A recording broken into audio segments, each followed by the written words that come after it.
El Departament de Benestar Social de la Generalitat de Catalunya organitza un concurs d'auques i de redaccions per a commemorar el 10è aniversari de l'Estatut.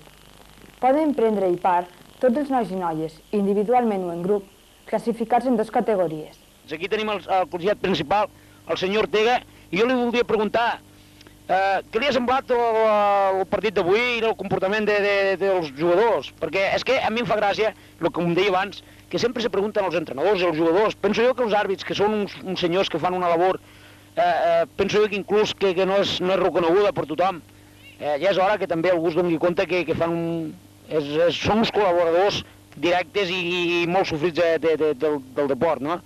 Jo li voldria preguntar què li ha semblat el nostre equip. Bé, l'equip de l'Escó és un equip que ja porta bastant de temps pitant-lo. Avui tenim amb nosaltres el senyor Joan Montaner, director de l'escola, que li han volgut fer unes preguntes per conèixer-lo una mica més. Hola. Hola. Quant professorat hi ha a l'escola? Actualment hi ha 16 mestres, 14 en classe, una mestra d'educació especial i jo com a director. I després hi ha els mestres de gimnàstica, contractat per l'Ajuntament, els de religió i els de música. Per començar, Carles, què és un càncer? El càncer d'entrada, el que vull que la gent entengui una mica, és que no és una sola malaltia a la qual tothom pateix càncer, però sembla que tot sigui el mateix.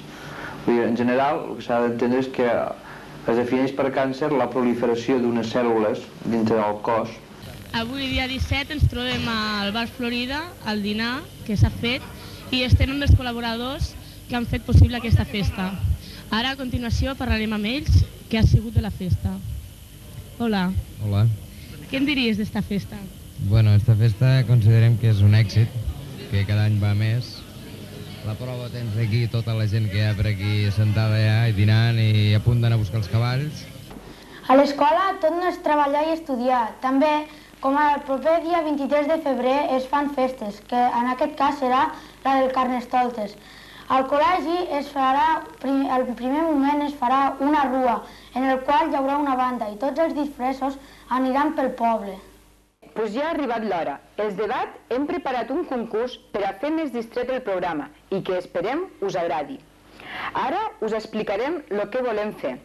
Aquest concurs estarà patrocinat per una casa comercial del nostre poble, que molt gentilment oferirà un obsequi al guanyador.